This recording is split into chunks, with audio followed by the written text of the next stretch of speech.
Ordinary Time. First reading, a reading from the first letter of St. Paul to the Corinthians.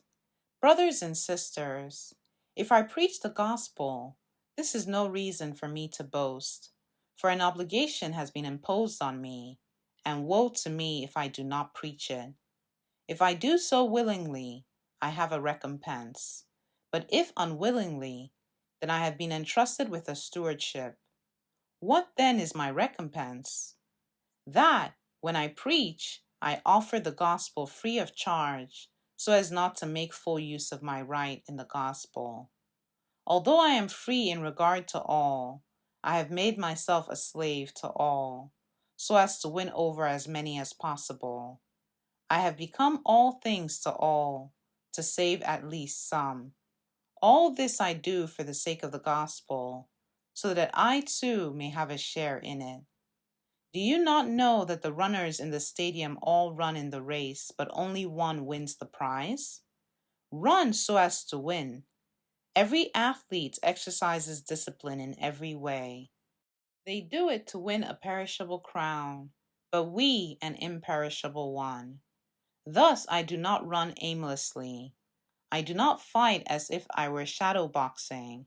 No, I drive my body and train it, for fear that after having preached to others, I myself should be disqualified. The word of the Lord.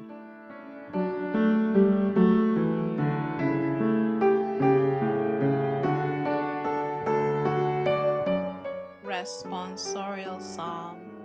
The response is, How lovely is your dwelling place, Lord, mighty God! My soul yearns and pines for the courts of the Lord. My heart and my flesh cry out for the living God. How lovely is your dwelling place, Lord, mighty God! Even the sparrow finds a home, and the swallow a nest, in which she puts her young. Your altars, O Lord of hosts, my King and my God. How lovely is your dwelling place, Lord, mighty God! Blessed they who dwell in your house. Continually they praise you.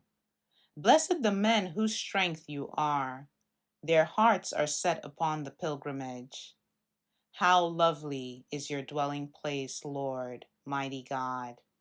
For a sun and a shield is the Lord God. Grace and glory he bestows. The Lord withholds no good thing from those who walk in sincerity. How lovely is your dwelling place, Lord, mighty God!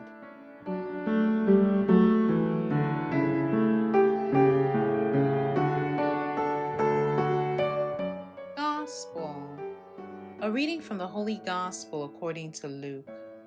Jesus told his disciples a parable. Can a blind person guide a blind person? Will not both fall into a pit? No disciple is superior to the teacher, but when fully trained, every disciple will be like his teacher. Why do you notice the splinter in your brother's eye, but do not perceive the wooden beam in your own? How can you say to your brother, Brother, let me remove that splinter in your eye, when you do not even notice the wooden beam in your own eye? You hypocrite! Remove the wooden beam from your eye first, then you will see clearly to remove the splinter in your brother's eye. The Gospel of the Lord.